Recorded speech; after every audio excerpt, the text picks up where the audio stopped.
Leo. This is a Leo Sun, Moon, Rising, and Venus reading for the month of May. For your personal reading, kindly send me a direct message. Kamusta mga Leo? Kamusta ang puso? Kamusta ang kabuhayan ng mga Leo? Alright. Leo Sun, Moon, Rising, and Venus reading for the month of May. Alright. Collective reading para sa ating mga Leo. Hatakin natin ang energy ng mga Leo. Leo, Sun, Moon, Rising, and Venus reading for the month of May. Alright. Tingnan natin kung ano meron. Ingat sa mga scammers. Para sa personal reading, alam nyo naman ang aking number. So, para sa mga bagong clients, PM muna before you settle your account, your fees. And then, ang crystals natin, naka-sale pa rin. Leo.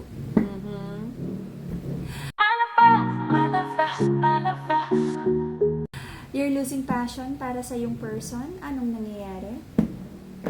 Nagkaroon ng plano, pangako na forever, bahay, kasal, engagement. But it feels like someone is losing passion already. Magkaiba ang gusto. Someone is ready for commitment, tara na, pakasal, engage, ano nang plano. But someone is already losing passion for this connection. But I feel may nakakapagod energy na parang ayaw nang i-overthink. Kung mag-workout, kung ma-engage, but really not really pushing this to happen. Kasi aware kayong dalawa na magkaiba ang gusto nyo. Nagkaroon ng confusion sa connection na to or masyadong busy. Nagkaroon ng confusion. And I feel nagkaroon ng sabihin nating temporary break sa connection. And dun sa break na yon, someone like pwedeng nag-dating apps, nag-Tinder, or nag-club, nag-bar, nag-party, may nakilalang mga tao, may nireto, something like that. Okay? And the other person is like, hindi pareho yung energy, no? Nung nagkaroon ng temporary breakup, yung isa party-party, yung isa nalulungkot na parang bakit, ano ba yung pinasok niya at bakit ba hindi siya mapahalagahan ng person na to. Alright? I also feel na someone is not ready to commit sa connection na to. Okay? Same old cycle, maraming plano. Leo, I feel nagkakaroon ng problema sa finances, negosyo, kung may iniintay din na promotion, increase, I feel no, na parang nagkakaroon ng financial blockages. Kung mayroong mga nagawang hindi maganda, just, clear out the karma. May mga bagay talagang kailangan pagbayaran and do better para yung next chapter, yung next rolyo, di ba, nung ano is good karmic chapter na para sa'yo, okay? Kaya nangyayari yung blockages or sabihin natin hindi magandang karma is because meron tayong pinagbabayaran. Right now, I feel nandun ka pa rin sa same old loop ng hindi magandang ikot ng finances, okay? So, do better this time para may pumasok na magandang karma at matapos na to, alright? Maraming sabihin nating disagreements, unfair situation na nangyari sa connection na to. Someone is expecting more but I feel the other person cannot give 100%. Or it feels like parang binibreadcrumb lang yung other person for the other person to stay habang nag-iisip siya kung ito na ba talaga or not. Okay? Marami ding disagreements, unfair situation na hindi na napag-usapan at nahayaan na lang, na-sweep na lang under the rug. Sabi ng feminine, decided naman siya to stay, to wait a little longer, pero unti-unti parang nawawala na rin yung love niya for the masculine. Okay? Hindi nagmo-move forward ng maayos ang relationship na to kasi paulit-ulit daw yung dishonesty sa connection na to. May dalawang feminine ba na involved dito? Or for some of you, this is like a same-sex connection. Okay? And the other one is focusing on finances na lang, trabaho na lang daw. You might be dealing with Aqua, Gemini, Libra, Virgo, Taurus, Capricorn, Libra. Yeah. So, let's see. For your personal reading, send me a direct message, okay? Crystals natin, nakasali pa rin. Okay, in the past, nagkaroon ng aggressive na pag-uusap. Masakit na pag-uusap, hindi na pag-isipan, basta na lang ibinato kasi galit. Alright?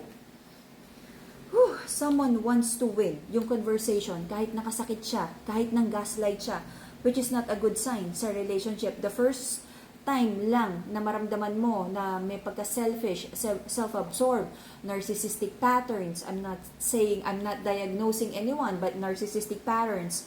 And if someone is like gaslighting you already just to win the conversation, super, super red flag na yan. Paulit-ulit, recent past, nagkaroon na naman ng matinding away, discussion, ayaw magpatalo. Okay?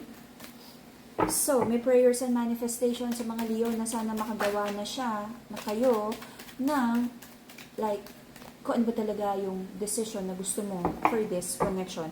Para sa buhay mo, para sa negosyo mo, para sa trabaho mo, sa career mo, at sa love connection na to.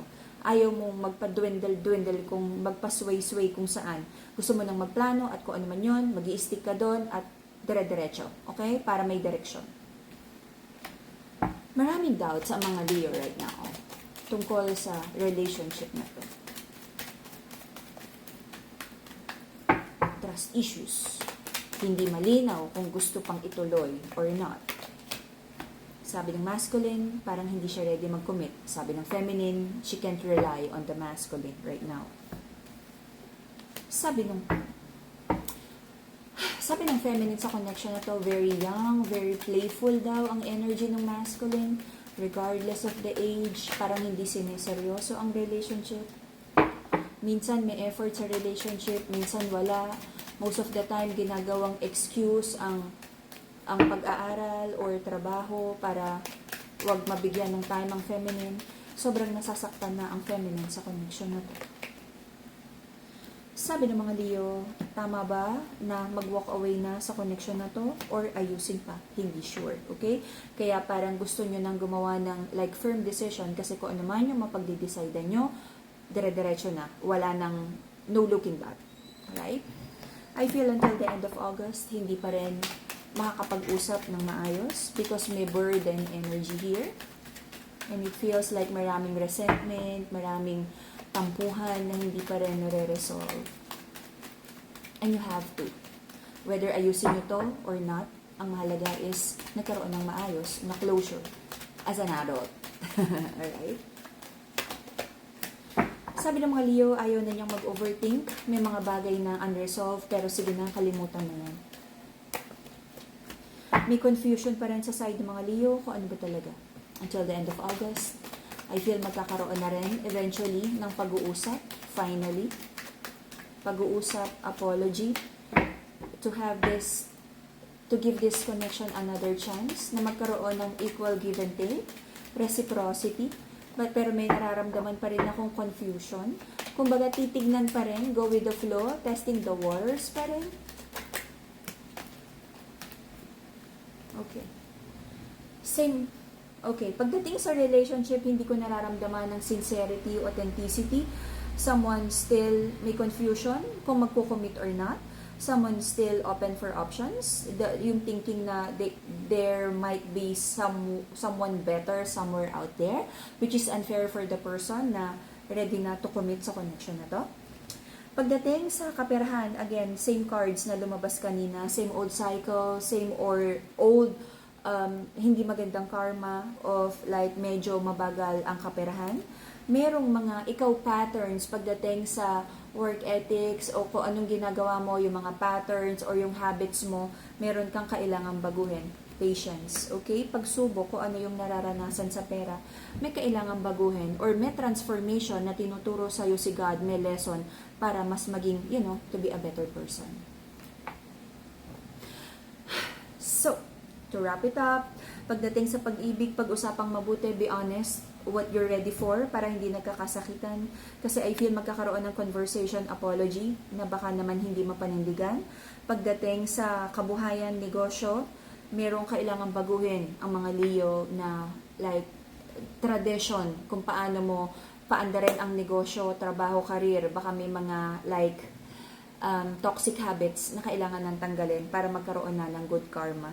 Okay? Kapit lang, may itinuturong malaking lesson ang universe sa'yo.